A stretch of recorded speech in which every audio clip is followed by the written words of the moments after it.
योगेन चित्तस्य पदेन वाचां मलं शरीरस्य च वैद्यकेन योपाकरोतं प्रवरं मुनीनां पतंजलिं प्राञ्जलिरानतोऽस्मि।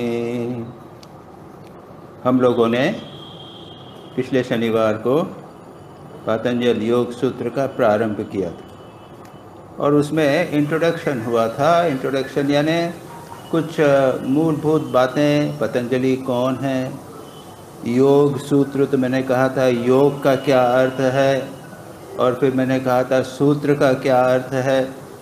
फिर दो संस्कृतियों की बात कही थी, मागधान संस्कृति और दूसरा था वैदिक संस्कृति, इनकी भी बातचीत हुई थी और एक विस्तार से इस बात को हमने लेकर दिया था। आज से हम पतंजलि योग सूत्र प्रारंभ करते हैं। पहला सूत्र क्या है? अथ योगानुशासनम। आप लोग तो यहाँ पर 4-6 लोग ही हैं। चंडीगढ़ में मैंने जब प्रवचन ये किए थे तो 25-30 लोग होते थे। हम उनको सबको ये सूत्र पाठ देते थे और उनसे पाठ कराते थे। तो पहले पतंजलि का प्रणाम मंत्र इस बार किया कि नहीं? अभी हमने कर दिया ना। पतंजलि का प्रणाम मंत्र करवाते थे, लोगों से चैंट करवाते थे। उसके बाद जैसे हमने बोला अथ योगानुशासनम, तो सबको बोलते थे अथ योगानुशासनम बोलिए। खैर वो यहाँ नहीं हम करेंगे। तो पहला सूत्र है अथ योग अनुशासन। तो क्या है योग? अथ, अब अथ शब्द का अर्थ होता है, बताएंगे अभी। अथ अब योग का अनुशासन किया जाता है। अथ शब्द क्या है? अथ का अर्थ है अब। उसका दूसरा महत्वपूर्ण जो अर्थ है वो ये है, ये मांगलिक है। जैसे अर्थ प्रारंभवाचक है और इति जब समाप्त हो जाता है तब हम क्या कहते हैं? इति श्रीमद् भगवद गीता। तो अथ प्रारंभवाचक है, इति अंतवाचक है। इसके अतिरिक्त कहते हैं कि यह जो योग और अथ शब्द है ये और ओम, अथ और ओम ये दो हैं मांगलिक हैं, मंगलदायक हैं। कहते हैं कि ये ब्रह्मा के मुंह से अपने आप स्वाभाविक रूप से निर्गत हुए थे, अपने आप। अब वो कैसे हुआ? कहते हैं कि ब्रह्मा के मुंह से स्वाभाविक रूप से ये निर्गत हुए थे। तो मैं मजाक करते हुए कभी कभी कहता हूँ, कहते हैं ओंकारश्च अथ शब्दश्च द्रविड़ो ब्रह्मणः पुरा कंठम भित्वा विनिर्यातो तेन मांगलिको उभव। मानो ये ओंकार और अथ शब्द जो हैं ब्रह्मा के मुंह से कंठ को मानो भेद कर, यानी अपने आप ऑटोमेटिकली निकले, इसलिए उसको ये मांगलिक हैं। हम कहते हैं ओम अथ, ब्रह्मा ने किसी को अब उबासी ली होगी तो ब्रह्मा के मुंह से ये दोनों निकले। जो भी हो ये मांगलिक हैं। और अथ शब्द ये प्रारंभ का सूतक भी। अच्छा, उसके बाद में कहते हैं अथ योग की बात तो हम कर चुके हैं, योग क्या है। उसके बाद कहते हैं योग अनुशासनम, अथ योगानुशासनम। अनुशासनम का अर्थ क्या है? तो शास्त्रकारों ने अनुशासन शब्द की व्याख्या करते हुए कहा है अनुशासन, अनुशासनम, जो पहले जिसका उपदेश दिया जा चुका है, शासन किया जा चुका है, उपदेश दिया जा चुका है, उसका पुनः उपदेश, इसको उन्होंने कहा है अनुशासन। लेकिन यह अनुशासन शब्द से हम क्या समझते हैं हिंदी में? Discipline, isn't it? कहते हैं ना अनुशासन, डिसिप्लिन। तो सूत्र का अर्थ होगा अब योग का अनुशासन या डिसिप्लिन बताया जा रहा है। बहुत सारे सूत्र, ब्रह्म सूत्र प्रारंभ होता है, तब कैसे प्रारंभ होता है? अथ ब्रह्म जिज्ञासा। अब हम ब्रह्म के विषय में जिज्ञासा करते हैं, जानने की इच्छा करते हैं। तो ब्रह्म के बारे में क्या होगा? इस सूत्र में आपको ज्ञान पत्र प्रदान किया जाएगा। इससे क्या होगा? ब्रह्म का ज्ञान होने ही इसी को कहते हैं ब्रह्म ज्ञान, कहते हैं ना। ब्रह्म का ज्ञान हो गया तो हो गया। मैं आत्मा और ब्रह्म परमात्मा, ब्रह्म मैं और आत्मा एक, अहम ब्रह्मास्मि, इतना ज्ञान मात्र हो गया तो हो जाएगा। उसके लिए बैठकर ध्यान करने की ज़रूरत नहीं है, भजन करने की ज़रूरत नहीं है, जप करने की ज़रूरत नहीं है, ज्ञान मात्र से होता है। याद रखिए, ये ज्ञान मार्ग के अनुसार। भक्ति में क्या कहा है? अथा तो भक्ति व्याख्यास्यामः। आप भद्र भक्ति सूत्र जो चल रहे हैं उसका पहला सूत्र है, नारद क्या कहते हैं? अथ अतः भक्ति की व्याख्या करूँगा। तो ये जितने सूत्र हैं इनके आगे पहले अथ तो आता है, लेकिन बाद में कहीं पर व्याख्या आती है, कहीं पर अनुशासन आ रहा है, कहीं पर जिज्ञासा आ रही है। पतंजलि यहाँ कहते हैं अथ योग अनुशासन।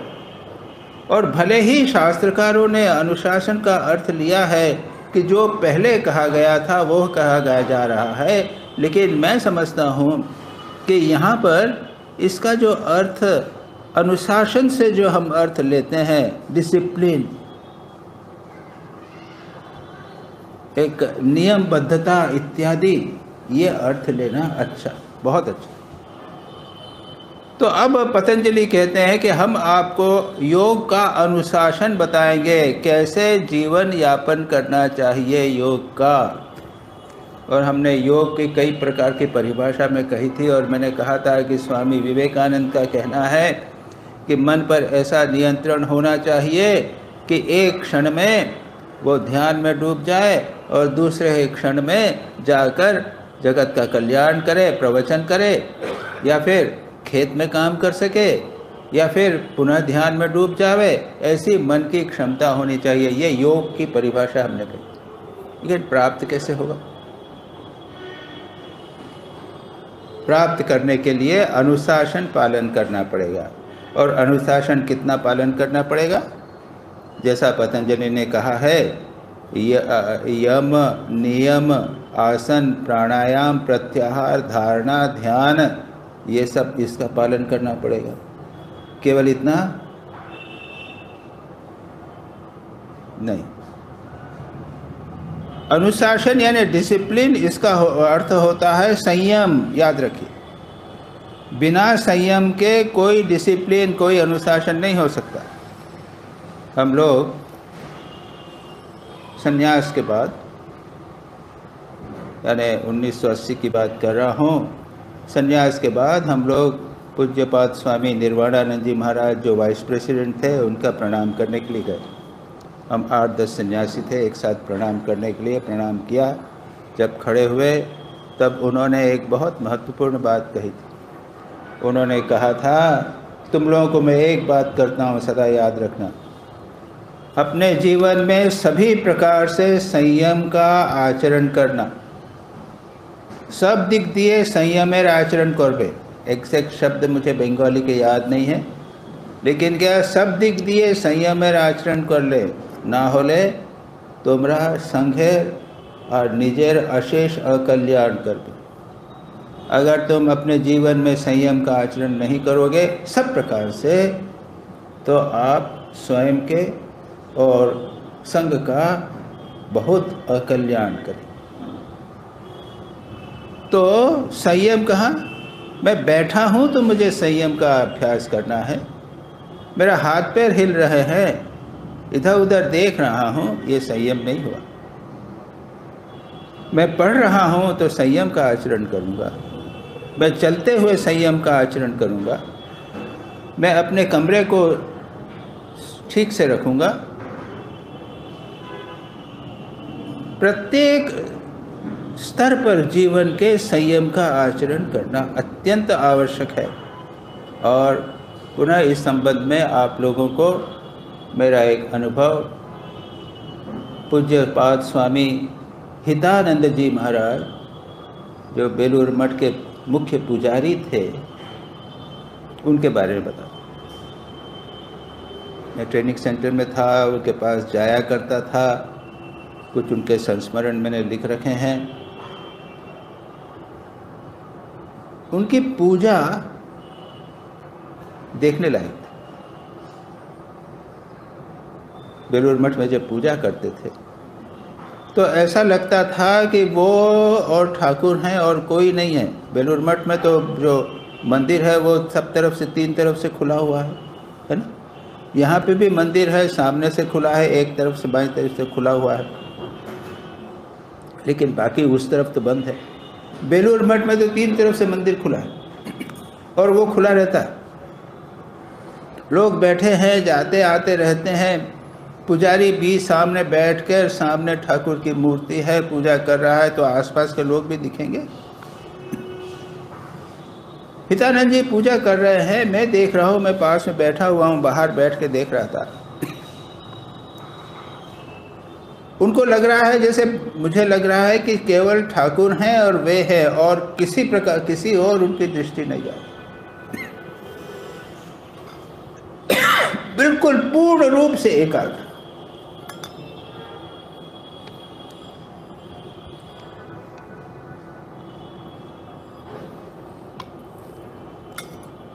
दूसरी बात मैंने देखी थी, उनके कमरे में जाने का अवसर मिला था। छोटा सा कमरा, हम आप लोग जैसे यहाँ के कमरे हैं साधुओं के, छोटे से कमरा, लेकिन प्रत्येक वस्तु, प्रत्येक किताब, घड़ी, छोटी श्राइन, फोटो, बिल्कुल डीप टॉप, एकदम साफ, बिल्कुल ठीक जमे हुए, बिखरे हुए कुछ भी नहीं। उसको देखकर लगता था कि ये मानो एक मंदिर है, श्राइन।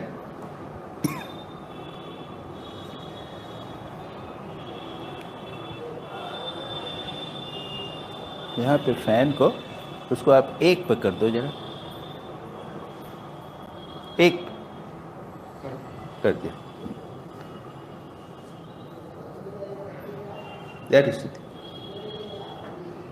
मतलब ये है कि उनके लिए पूजा और कमरे को साफ करने में कोई अंतर नहीं। सभी स्तरों पर मन पूरी तरह एकाग्र, संयम का अभ्यास प्रत्येक स्तर पर, प्रत्येक कार्य में, चिंतन में। ये बात यहाँ पर अनुशासन से आती है। अनुशासन का अर्थ केवल जब आसन में करूँगा तब मैं अनुशासन का अभ्यास करूँगा और बाकी कुछ नहीं करूँगा, ये नहीं। मैं प्राणायाम करूँगा, उसमें अनुशासन का अभ्यास करूँगा, ये नहीं। तो ये यहाँ पर अथ योग अनुशासन, इस पर व्याख्या करते हुए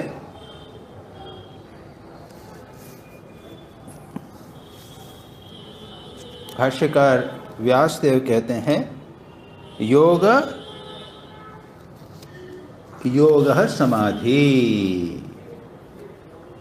ये तो नेक्स्ट में आएगा, लेकिन अथ योग अनुशासनम हमने देखा, उस पर आगे वो अगले उसमें कहेंगे योग समाधि। योग को वे समाधि के साथ जो बहुत इम्पोर्टेंट बात मैं यहाँ पर जो कहना चाहता था, अनुशासन, अथ योग अनुशासन। अब हम योग का अनुशासन प्रारंभ करते हैं। दूसरा सूत्र, योग चित्त वृत्ति निरोध। योग क्या है? चित्त की वृत्तियों का निरोध है। और व्यासदेव इस पर व्याख्या करते हुए कहते हैं योग समाधि, चित्तवृत्ति निरोध की जो अवस्था है उसको समाधि कहते हैं। तो योग चित्तवृत्ति निरोध की चरम अवस्था भी है और चित्तवृत्ति निरोध का उपाय भी है, ये दोनों याद रखिए। केवल एक नहीं, योग समाधि मात्र नहीं है, वह उसका उपाय भी है। तो यहाँ पर क्या कहा है, कितनी समाधि, कौन सी समाधि, यहाँ नहीं बताया। हम जब आगे देखेंगे तब पाएंगे कई प्रकार की समाधि, सविकल्प समाधि, निर्विकल्प समाधि, सविकल्प समाधि में भी कई प्रकार की समाधियाँ इत्यादि है। सब समाधि यानी मन की एकाग्र स्थिति, और परिभाषा करते हुए समाधि की बाद में कहेंगे तदेव अर्थमात्र निर्भाषा स्वरूप शून्यमेव समाधि। यानी जब हमारा मन इतना एकाग्र हो जावे कि मानो उसका स्वरूप ही भूल जावे, उसको समाधि कहते हैं। खैर, तो यहाँ पर इस सूत्र के साथ में जो बहुत महत्वपूर्ण व्याख्या या भाष्य व्यासदेव ने किया है वो इम्पोर्टेंट। पातंजल योग सूत्र में नहीं है, लेकिन व्यासदेव कहते हैं कि योग में 5 भूमियाँ होती हैं। चित्त में 5 भूमियाँ होती हैं। योग है चित्त वृत्ति निरोध। तो चित्त यानी क्या? चित्त यानी जो चैतन्य, चित्त यानी चैतन्य, जो चैतन्य को अभिव्यक्त करे उसे चित्त कहते हैं। ये जो टेबल है इसमें चैतन्य की अभिव्यक्ति नहीं हो रही। यह जो देह है इसमें अगर मन न होवे तो यहाँ पे चित्त की अभिव्यक्ति नहीं होगी। जहाँ पर चित्त की अभिव्यक्ति होगी उसे हम कहेंगे चित्त, यानी चैतन्य की अभिव्यक्ति, उसे कहते हैं चित्त। और फिर कहते हैं 5 भूमियाँ हैं, और स्वामी विवेकानंद ने भी ये लिखा है, बहुत महत्वपूर्ण है। वो हैं क्षिप्त, मूढ़, विक्षिप्त, एकाग्र और निरुद्ध। ये 5 प्रकार की भूमियाँ हैं। और चित्त वृत्ति की बात उठी है, और मैंने ये डायग्राम बनाया है, इसको आप उससे थोड़ा सा समझ लीजिए। इस पर व्याख्या करते हुए स्वामी विवेकानंद और अन्य सभी जो शास्त्रकार है वो कहते हैं कि चित्त मानो एक सरोवर जैसा है। Our mind is like a lake. और सरोवर होता है तो उसमें पानी है, उसके ऊपर लहरें उठ रही है। तो वृत्तियाँ जो हैं ये तो हैं लहरें, और सरोवर में गहराई है, 5 फीट पानी है, 10 फीट पानी है। ये गहराई क्या है? यह है भूमि। अब इसमें आप चित्र में देखिए, बीच में ही है, ऊपर मैंने लिखा है चित्त भूमियाँ, उसके ऊपर चित्त वृत्तियाँ, और उसके नीचे है अविद्या, अस्मिता, राग, द्वेष, अभिनिवेश, यह है पंच क्लेश, और उसके नीचे चैतन्य बना रखा है। तो चैतन्य है हमारा स्वरूप आत्मा, उसके ऊपर पंच क्लेश पड़े हुए हैं, उसके ऊपर चित्त की भूमियाँ हैं, और उसके बाद ऊपर चित्त वृत्तियाँ। ये भूमि कितने प्रकार की है? प्रकार की 5 प्रकार की। जैसे आप जमीन खोदेंगे, अगर आप ज़मीन खोदें तो क्या होगा? यहाँ तो ये बन गया है। अगर आप रेगिस्तान में जावे, राजस्थान में खोदें तो क्या होगा? आपको 10 फीट तक रेती रेती मिलेगी। आप मालवा में जाइए, यानी भोपाल और इस प्रकार का, आप खोदिए, वहाँ पे काली मिट्टी मिलेगी, उसको बोलते हैं ब्लैक कॉटन सॉइल। यहाँ पे कपास बहुत अच्छा उगता है, उसको ब्लैक कॉटन सॉइल। आप हिमाचल प्रदेश में जाइए, थोड़ा सा खोदेंगे, क्या होगा? पत्थर मिलेगा। तो वहाँ पर अगर आपको मकान बनाना होगा तो ज़्यादा खोदना नहीं पड़ेगा, 3 फीट खोद दीजिए, पत्थर मिल जाएगा, और उसमें आप नींव डाल दीजिए। लेकिन मध्य प्रदेश में जाएं तो 15 फीट खोदना पड़ेगा और गहरी नींव डालनी पड़ेगी। राजस्थान रेगिस्तान में तो बड़ा मुश्किल है, रेती ही रेती है, कहाँ पे नींव डालें। तो जिस प्रकार से विभिन्न प्रकार की भूमियाँ होती हैं, उसी प्रकार चित्त में भी 5 प्रकार की भूमि शास्त्रकारों ने बताई। ये 5 प्रकार की भूमि क्या है?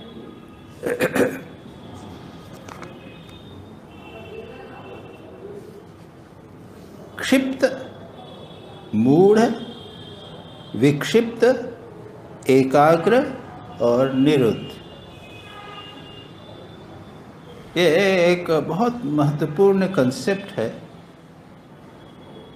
इसलिए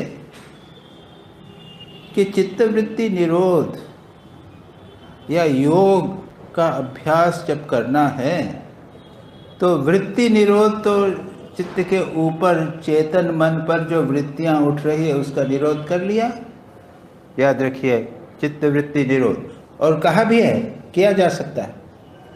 भूमि कुछ भी होवे, क्षिप्त भूमि में, मूढ़ भूमि में, विक्षिप्त भूमि में, एकाग्र भूमि में, किसी भी भूमि में चित्तवृत्ति निरोध हो सकता है और समाधि हो सकती है।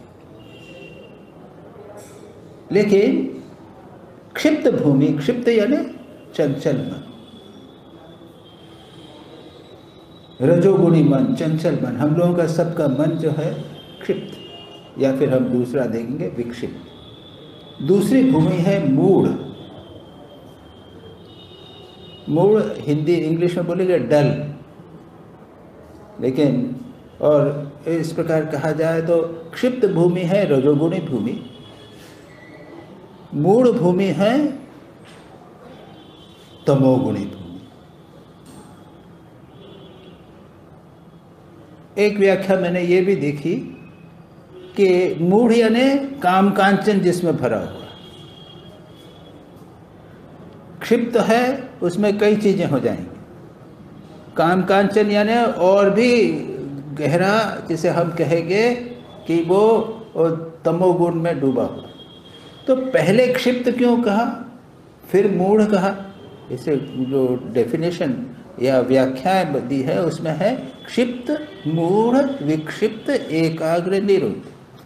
अरे भाई, अगर तमोगुणी है तो मूढ़ कहिए, उसके बाद क्षिप्त कहिए, उसके बाद विक्षिप्त कहिए। नहीं, पहले का क्षिप्त। क्यों? क्योंकि 99% मन जो हैं संसार के लोग, अधिकांश मन जो हैं वो रजोगुणी होते हैं, चंचल होते हैं। कुछ मन जो हैं वो मूढ़ होते हैं, डल होते हैं, यानी तमोगुण में डूबे रहते हैं। उनकी बहुतायत नहीं है, परसेंटेज जो है वो इतना नहीं है, इसलिए वो मूढ़ कहलाते हैं, मूढ़ होते हैं यानी तमोगुणी होते हैं। विक्षिप्त क्या है? विक्षिप्त का अर्थ विशेष रूप से क्षिप्त ये नहीं, कुछ मात्रा में एकाग्र प्रैक्टिस किया। हम लोग हैं तो सज्जन पुरुष हैं, जीवन में बुरा काम नहीं करते, थोड़ा ध्यान करते हैं, दान दप करते हैं, मन थोड़ा सा अच्छा हो गया, पार्शली कॉन्सेंट्रेटेड, पार्शली रेस्टलेस, थोड़ा एकाग्र है, थोड़ा संयत मन है और थोड़ा विक्षिप्त मन है, इसको कहा विक्षिप्त। चौथा है एकाग्र मन। देखिए, हम मन की एकाग्रता, वृत्तियों की एकाग्रता की बात नहीं कह रहे, हम भूमि की एकाग्रता की बात कर रहे हैं। Construction of the mind of an individual. एकाग्र भूमि भी होती है। ऐसे लोग होते हैं जिनका मन बेसिकली, स्ट्रक्चरली एकाग्र। दृष्टांत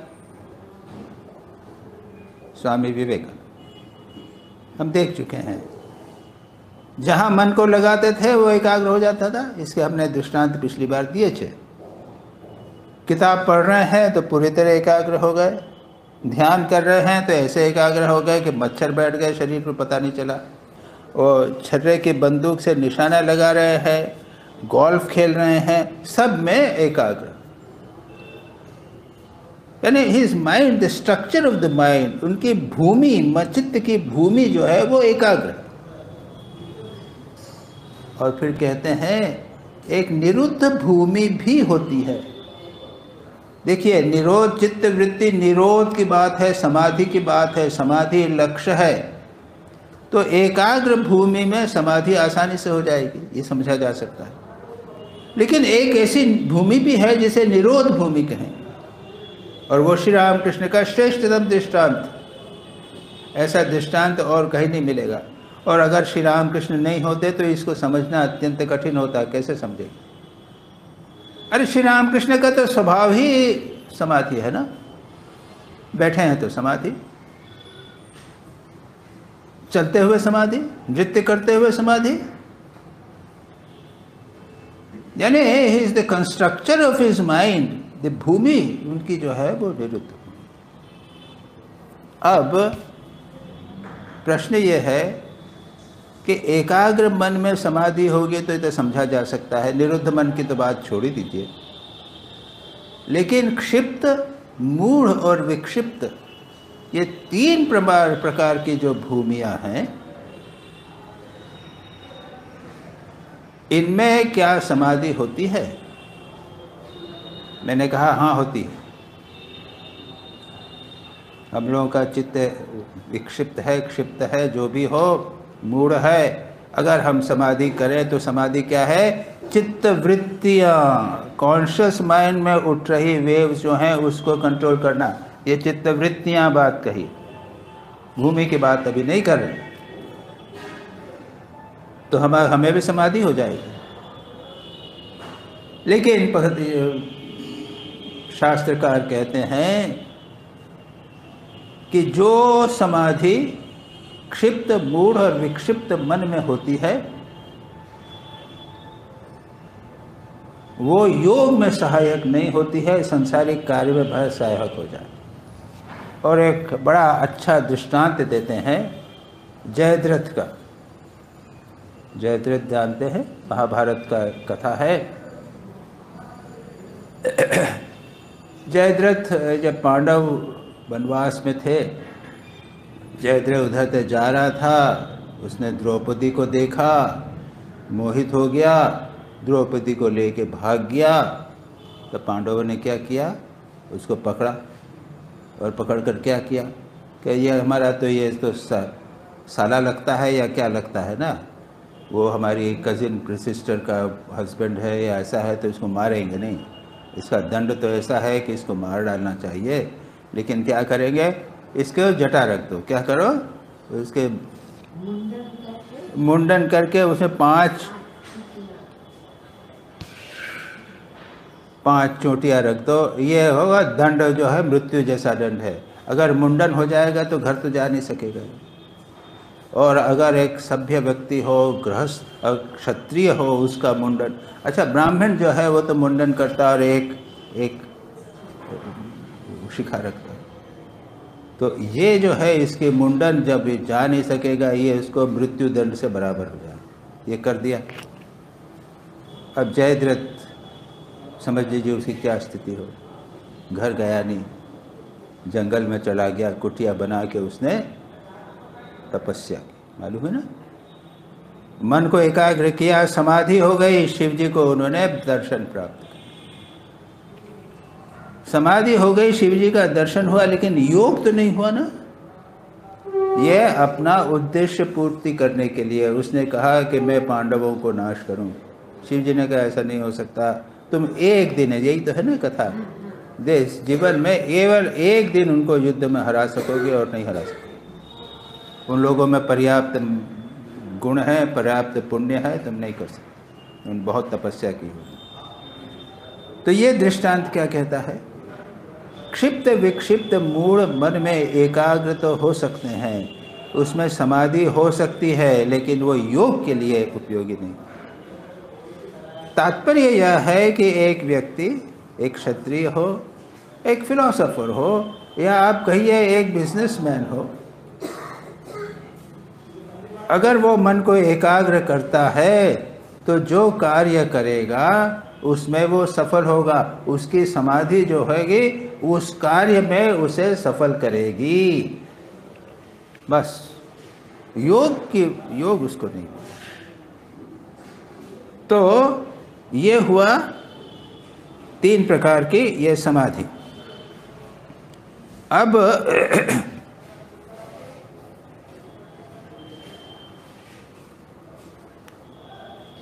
प्रश्न ये है कि हम क्या करें, और इसके लिए स्पष्ट रूप से कहा जाता है कि आप याद रखिए, यम नियम आसन प्राणायाम प्रत्याहार इत्यादि का साधन तो करना पड़ेगा। पातंजल योग सूत्र में धारणा ध्यान जो है वो 7th अंग है। उसके पहले यम नियम, अहिंसा, सत्य, अस्तेय, ब्रह्मचर्य, अपरिग्रह, ये नियमों यम का पालन करना पड़ेगा। क्यों? चित्त शुद्धि के लिए। अन्यथा क्या होगा? अगर आप एकाग्र मन को करेंगे तो उसका परिणाम होगा, दुष्परिणाम होगा। आपका मन जो है, जो बिजनेस वाला है, मन को एकाग्र किया, उसे समाधि हो गई और उसके बाद में वो लोगों को लूटने में सारी एनर्जी लगा देगा। इसलिए यतीश्वरानंद जी से कोई आकर जब कहता था कि महाराज मन एकाग्र नहीं होता है, तो कहते थे कि 2 बातें। कभी कभी कहते थे, मन, तुम्हारा मन कितना है? मन यानी तो एक मन होता है ना, वो वजन। तो मन तो एक छटाक का तो मन है, तो एक मन का नहीं, हैवी नहीं है, वजन नहीं है उसमें। और दूसरा कहते थे कि इट इज़ गुड दैट तुमको ध्यान नहीं होता है, अच्छा।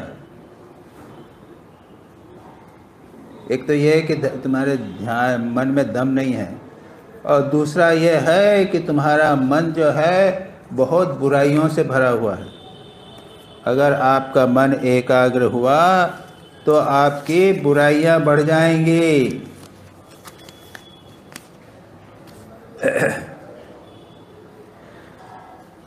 मन एकाग्र होने पर परिणाम है, अगर हमारा मन अगर चंचल होगा, क्षिप्त विक्षिप्त मूड यदि होगा, तो क्या होगा? पहली बात तो यह है कि मन एकाग्र हो ही नहीं सकेगा।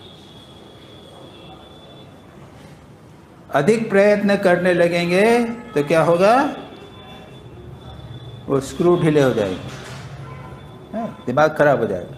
हम जानते हैं ऐसे लोग, ब्रह्मचारी वगैरह आते हैं और खूब ध्यान जप करने का प्रयत्न कर रहे हैं, मन में तो न जाने कचरा कितना भरा हुआ है, अत्यंत चंचल मन है, और अगर आप बलपूर्वक उसको एकाग्र करने का प्रयत्न करोगे तो क्या होगा? मन टूट जाएगा। कुछ लोग तो परमानेंटली डैमेज हो जाता है दिमाग।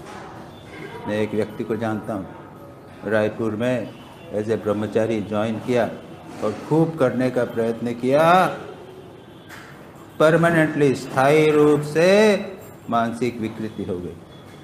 इसलिए बहुत साम्राज्य होना चाहिए। और अगर आप मन एकाग्र हो गया, एक अपवित्र मन, चंचल मन, जैसे क्षिप्त विक्षिप्त मूढ़ मन हुआ, तो बुरी प्रवृत्तियां भी प्रबल हो जाएगी।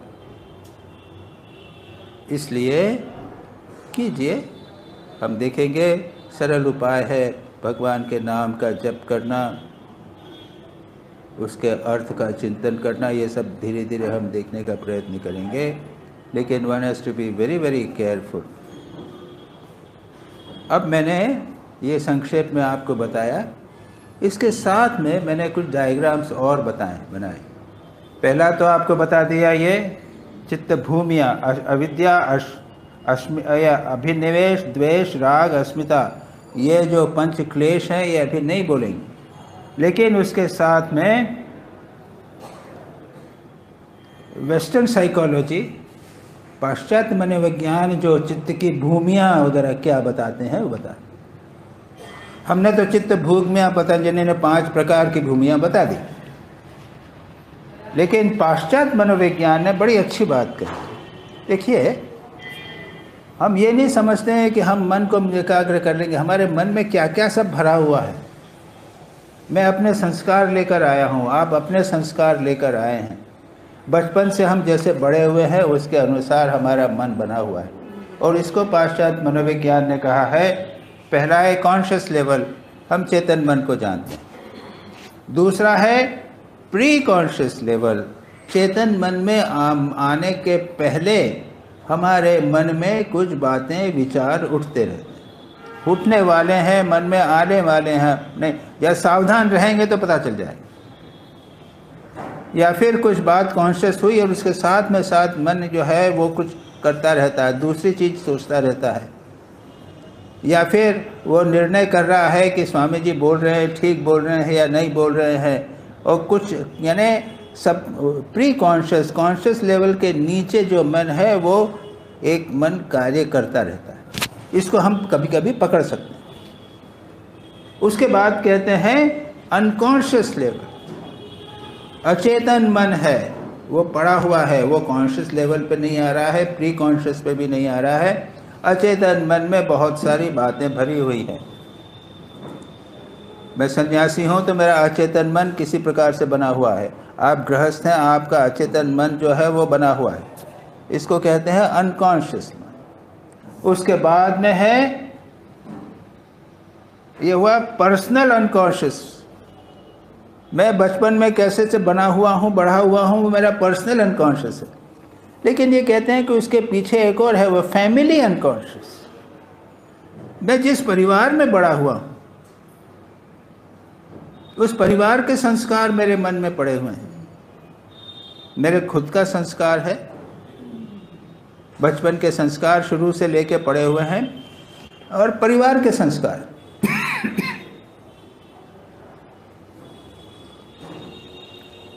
इसके आगे चले गहरे,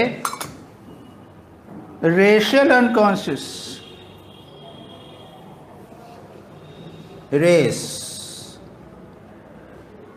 तो हम मानव हैं, या हम तो यूँ कहेंगे कि रेस क्या है, का रिलीजियस अनकॉन्शियस ले लीजिए। आप बंगाल से में पले हुए हैं तो फैमिली के बाद में भी बंगाल का जो कल्चर है वो आपके साथ है। मैं बंगाली नहीं हूँ, मेरा दूसरा कल्चर है, वो परिवार के कल्चर के अतिरिक्त भी है। उसको आप रेशियल ले सकते हो, एक जैसे जाति का अनकॉन्शियस, उसके दिन संस्कार मन में पड़े हुए हैं। फिर कहते हैं कलेक्टिव अनकॉन्शियस, हम सारा जो जगत है उसका एक संस्कार मानो है विद्यमान, वो मन में पड़ा हुआ है। उसके बाद में यहाँ पर है नो मैंस लैंड, और उसके बाद साइकॉइड वॉइड। आखिरी लेवल बताया उन्होंने साइकॉइड वॉइड। ये साइकॉइड वॉइड में देख रहा था। साइकॉइड का अर्थ वो लोग करीब करीब वो जिसको हम आत्मा कहते हैं, सोल कहते हैं, वो वेस्टर्न साइकोलॉजी में इसको लिया जाता है। तो ये लोग किसी न किसी प्रकार से मानने का प्रयत्न करते हैं कि अंततोगत्वा एक साइकॉइड है। साइकॉइड यानी जिसे आप कहते हैं आत्मा, चैतन्य है, वो अंततोगत्वा उसका एक बना हुआ है, वो बेस है। और उसके ऊपर नो मैंस लैंड यानी क्या है, वहाँ पर कुछ नहीं जानते। इतना तो हमने बता दिया, रेशियल अनकॉन्शियस है, फैमिली अनकॉन्शियस है, पर्सनल अनकॉन्शियस है, लेकिन कुछ ऐसी चीज़ है नो मैंस लैंड, हम कुछ नहीं जान सकते।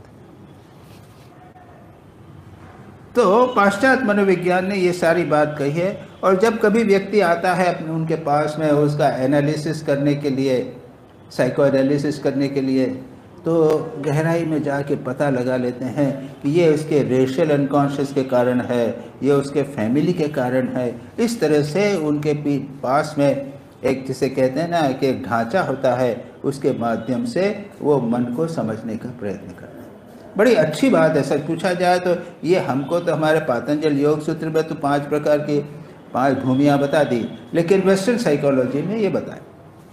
अब मैंने एक और डायग्राम बनाया है, वो जो है उस तरफ का आखिरी में ये है हमारा ब्रेन का, मस्तिष्क हमारा किस प्रकार से बना हुआ है, ये एनाटॉमी और फिजियोलॉजी की दृष्टि से। तो इसमें यहाँ पर सबसे पहले है सेरिब्रल कॉर्टेक्स। मैंने यहाँ पर एक डायग्राम तो है, वो आप लोग देख नहीं पाएंगे, जो ब्रेन का फोटो भी मैं लाया हूँ, यहाँ तो बनाना संभव नहीं था। और जैसे ये ब्रेन में, तो सबसे पहले ब्रेन में ऊपर है सेरिब्रल कॉर्टेक्स। सेरिब्रल कॉर्टेक्स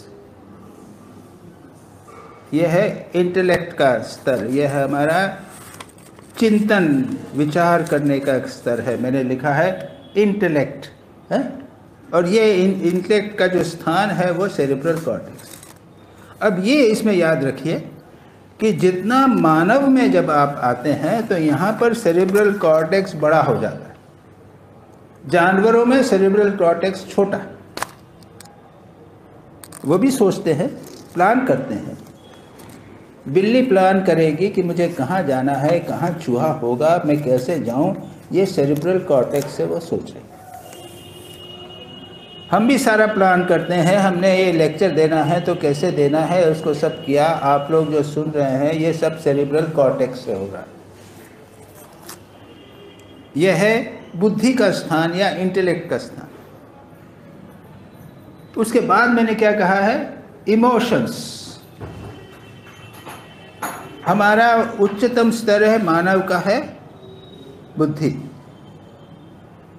दूसरा स्तर है उसके पीछे भावनाओं का। माताओं में भावना प्रबल है, तो इमोशन जो है उसके लिए एक स्थान है फ्रंटल लोब के नीचे, लिम्बिक लोब। लिम्बिक लोब उसको कहते हैं लिम्बिक सिस्टम। यहाँ पर ये इमोशंस, हमारे भावनाएं, उनका स्थान है। तो उसके नीचे आइए, नीचे आकर आप कहेंगे हाइपोथैलेमस, इंस्टिंक्ट, स्वचालित प्रक्रियाएं। भूख लगेगी, कामना है, काम वासना है, आहार है, निद्रा है, भय है, मैथुन है, ये हमें जिसे इंस्टिंक्ट कहते हैं ना, स्वजात प्रवृत्तियां प्रत्येक व्यक्ति में विद्यमान। उसके नीचे आइए, autonomic nervous system, autonomic functions, यानी मेरा दिल चल रहा है, अपने आप चल रहा है, दिमाग नहीं काम करे तो भी दिल चलता रहेगा। फेफड़े चल रहे हैं, मैंने खाया है तो वो पच जाएगा, और किडनी से यूरिन पैदा हो रहा है। ये ऑटोनॉमिक फंक्शंस हैं। ये भी नर्वस सिस्टम, वहाँ पे भी नर्वस नर्व्स है, वो उनको चला रहे। और फिर मैंने अंतिम बताया है reflex action. Autonomic nervous system तो चल रहा है, अगर मेरा हाथ बाय चांस कोई करंट से छू गया तो एकदम हाथ अपने आप रिवोल्ट हो जाएगा। ये क्या है, रिफ्लेक्स एक्शन। सब समझते हैं इस चीज को। जरा सुई लगी तो हाथ अपना खींच ले, आग के पास जाएंगे, हाथ खींच ले। तो इनके द्वारा हमारी सारा नर्वस सिस्टम जो है वो परिचालित हो रहा है। यहाँ पर जो मैं बात बताना चाहता हूँ वो यह है कि इसमें जितने लोअर एनिमल्स होते हैं, जितने उनमें ऊपर के जो वो हैं वो कम डेवलप होते हैं। कुछ जानवर हैं तो वो केवल इंस्टिंक्ट के लेवल पे, आहार निद्रा भय मैथुन के लेवल पे है ना। आहार निद्रा भय मैथुनम च समानमेत पशुभिः नराणाम्। पशु और नरियों में सब में कॉमन है आहार निद्रा भय मैथुन।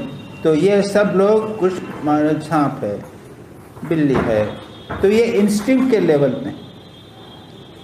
उनके सेरिब्रल कॉर्टेक्स है कि नहीं है, लेकिन जो इंस्टिंक्ट है मेरा खाना है तो वो खाना मेरे बाहर इंटेलेक्ट को, मेरी बुद्धि को परिचालित करता है। बुद्धि जो है वो नीचे के इमोशंस को परिचालित नहीं कर रही है, इमोशंस, हमारी भावनाएं जो हैं वो बुद्धि को परिचालित कर रही हैं। तो जैसे जैसे प्राणी निम्न स्तर के रहते हैं वैसे वैसे ये नीचे के स्तर जो हैं वही काम करते रहते हैं। ऊपर जब व्यक्ति आता है तब इमोशंस, भावनाएं विकसित होती हैं, और उसके ऊपर जब आता है तो बुद्धि विकसित होती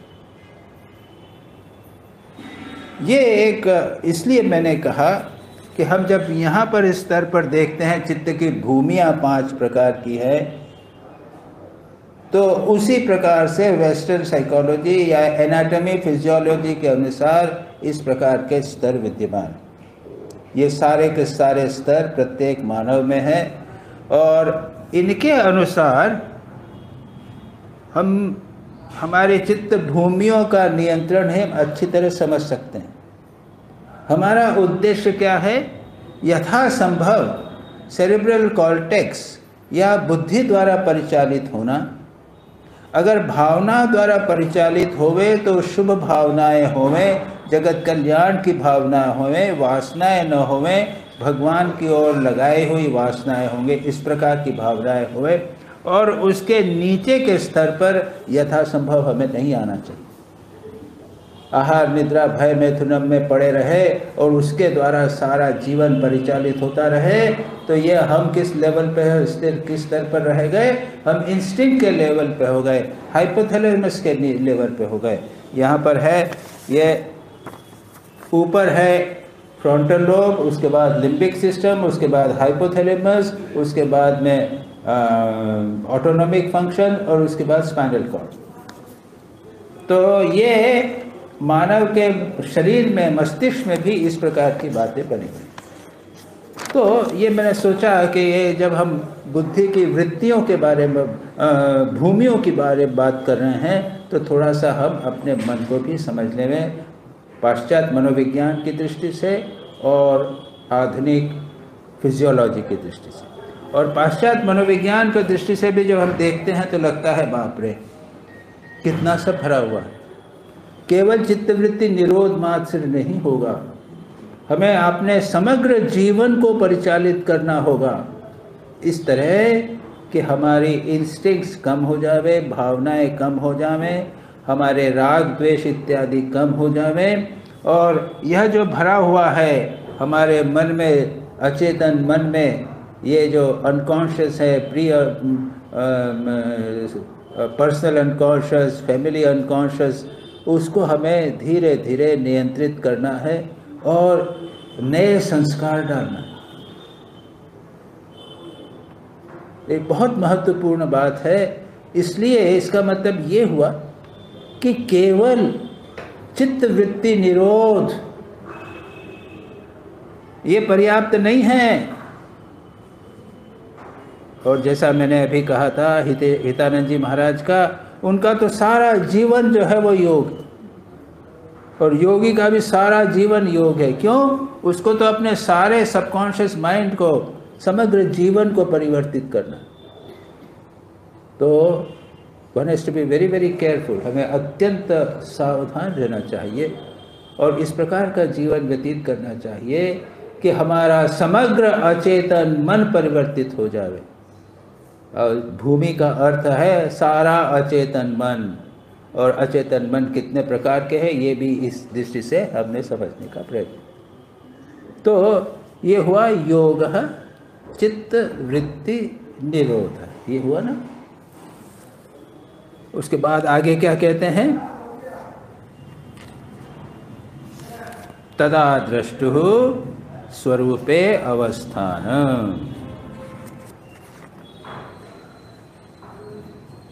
वृत्ति सारूप्यम इतरत्र, ये दो सूत्र एक साथ आएंगे। उसके बाद तदा, जब चित्त वृत्ति निरोध हो जाता है तो दृष्टा का अपने स्वरूप में अवस्थान हो जाता है। मतलब क्या हुआ? व्यक्ति अपने स्वरूप परमात्मा स्वरूप में प्रतिष्ठित हो जाता है। लेकिन जैसे मैंने कहा, उसका अर्थ ये नहीं लेना है कि चित्त वृत्ति निरोध हो गया, उसी से हो गया, नहीं, पूरा। तदा यानी चित्त वृत्ति निरोध की अवस्था में दृष्टु दृष्टु दृष्टा का, कौन दृष्टा? जिसको देही कहा, शरीरी कहा, आत्मा कहा, पुरुष कहा, चैतन्य कहा, प्योर कॉन्शियसनेस। ये दृष्टा शब्द का अर्थ है पुरुष को, प्योर कॉन्शियसनेस। सांख्य के अनुसार ये पुरुष जो है वो पुरुष और प्रकृति भिन्न है। वेदांत के अनुसार चैतन्य सच्चिदानंद स्वरूप है, आत्मा है। और तो कहते हैं कि ये सारा वेदांत में ये दृष्टा को लेके सारा वर्णन करते हैं। पतंजलि अपने योग की बात नहीं करे, अगर आप सांख्य की अपने वेदांत में बात करें कि तो दृष्टा यानी क्या हुआ? आत्मा। और वो दृक् दृश्य विवेक में दृक् यानी दृष्टा और दृश्य यानी सारा जगत, उनको अलग करना। ये दृष्टा का स्वरूप क्या है? वो परमात्मा के साथ एक है। ये सब है, सारा का सारा उसमें वहाँ पर दिया है।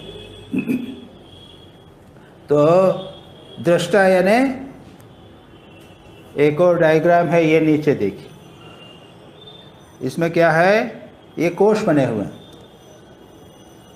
अन्नमय कोष, मनोमय कोष, प्राणमय कोष, आनंदमय कोष। पहला है अन्नमय कोष, प्राणमय कोष, मनोमय कोष, विज्ञानमय कोष, आनंदमय कोष, और आत्मा बना। ये आत्मा जो है यह है दृष्टा। तो क्या होता है? तदा दृष्टा, दृष्टा जो है वो क्या है? वही आत्मा है, इन पंच कोशों से भिन्न है। उसको क्या कहा है? तदा दृष्टा स्वरूपे अवस्थानम, अपने स्वरूप में प्रतिष्ठित हो जाता है। उसको पुरुष भी कहा गया है। पुरुष यानी क्या? पुरी में, नगर में जो पुरी में शेते, पुरी यानी नगर में जो पुरी शेते, सो रहा। तो पुरी नगर यानी कौन सा? ये हमारा जो शरीर है ना, ये नगर।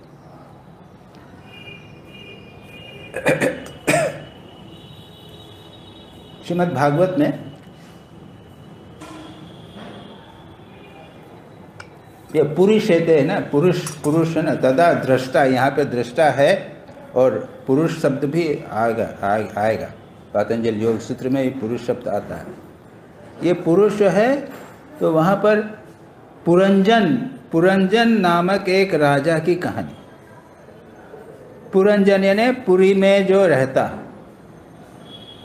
तो कहानी ऐसी है कि एक राजा ढूंढता हुआ कहीं कहाँ रहूँ मैं, अच्छा नगर देखना है। तो देखा उसने, ढूंढते ढूंढते एक नगर आया। वाह, ये 5 परकोटों वाला नगर है, बहुत बढ़िया नगर है। उसमें आके वो रहने लगा। उसमें एक उसको युवती दिख गई, उससे प्रेम हो गया, उसमें विवाह करके वो रहने लगा। अब धीरे धीरे अब क्या हुआ? इस नगर के ऊपर अटैक हुआ। ऐसा ना, नगर है उसमें अटैक हुआ। उसका एक वो था, एक सेनापति, 5 फन वाला सेनापति था, वो युद्ध करने लगा। और धीरे धीरे वो नष्ट हो गया, नगर नष्ट हो गया। और वो अपनी पत्नी को लेके गया। उसके बाद पत्नी भी कहाँ चली गई? वो पत्नी का चिंतन करते करते अपने को स्त्री समझने लग गया और रोने लगा। इतने में एक ने कहा, अरे राजा पुरंजन, तुम पत्नी नहीं हो, तुम स्त्री नहीं हो, तुम तो राजा पुरंजन हो। मैं राजा हूँ, याद करो। याद करते हैं, हाँ हाँ मेरे को याद आ रहा है। तो ये सब क्या हुआ? देखिए, तुम अपनी पत्नी के मोह में अपने को भूल गए थे और फिर वो उसको याद दिलाता। एक कथा का भाव क्या है कि पुरुष यानी आत्मा ये 5 कोश वाले शरीर में प्रवेश कर जाता है। ये नगर है, ये पंचकोश का जो है ये नगर है। इस नगर में उसने प्रवेश किया और जो ये पत्नी, ये जो युवती है वह बुद्धि है, और बुद्धि के साथ में वो युक्त हो गया, अपने को बुद्धि समझने लग जाता है, अपने आत्मा के स्वरूप को भूल जाता है। पुरुष अरे चैतन्य आत्मा को भूल कर उसके बाद में ये शरीर नष्ट हो जाता है, उसमें जरा आ जाती है। ये जो उसको उसके ऊपर जो आक्रमण करते हैं ना, ये है रोग और बुढ़ापा। और बुढ़ापा का वर्णन करते हैं बुढ़ापे का वर्णन एक कुरूप युवती, बड़ी खूंखार दुष्ट युवती, वो जरा है। वो जरा आके शरीर को नष्ट करती है, और उसके बाद जब ये मर जाता है तो ये पुरुष जो है उसने अपने को बुद्धि समझ रखा था, पत्नी के साथ एक बुद्धि समझ रखा था, अपने आत्म स्वरूप को भूल गया था। और इस प्रकार से उसके बाद में ये कौन उसको बताता है, उसका मित्र कौन, परमात्मा। ये परमात्मा सदा सर्वदा उसके साथ रहता। तो यहाँ पर क्या बताया, वही तदा द्रष्टु, ये दृष्टा या पुरुष जो है वो तदा द्रष्टु स्वरूप में अपने स्वरूप में प्रतिष्ठित हो जाता है। अन्यथा वृत्ति सारूप्यम, अभी हमने जो कहा है, अपने वृत्तियों के साथ, वो बुद्धि के साथ, वो बुद्धि मन में जो विचार उठ रहे हैं उसके साथ एक हो जाता है। हम अपने आप को समझ ही नहीं पाते। मैं बुद्धिमान हूँ, मैं सुंदर हूँ, मैं बड़ा लेक्चरर देने वाला हूँ, मैं सन्यासी हूँ, इसके साथ मैंने अपने आत्मा को एक समझ रखा है। ये वृत्ति सारूप्यम, ये वृत्तियों के साथ, ऊपर जो वृत्तियाँ हैं उसके साथ ये आत्मा जो है वो एक हो गया अपने स्वरूप को। वृत्ति चित्त वृत्तियाँ जब निरोध हो जाता है, वृत्ति सारूप्य होने के बाद में वो अपने स्वरूप को पुनः जानने लग जाता है। इसके आगे की चर्चा, वृत्ति सारूप्य कैसे होता है, विस्तार से कैसे होता है, किस प्रकार हम आत्मा होते हुए भी हमारी वृत्तियों के साथ, राग द्वेष के साथ में, हमारी कल्पनाओं के साथ में जुड़कर क्या क्या सोचते रहते हैं, इसकी चर्चा हम अगली बार करेंगे। निरंजनम नित्यमनंतरूपम भक्तानुकंपादितविग्रहं वै ईशावतारं परमेशमीड्यं तं रामकृष्णं शिरसा नमामः।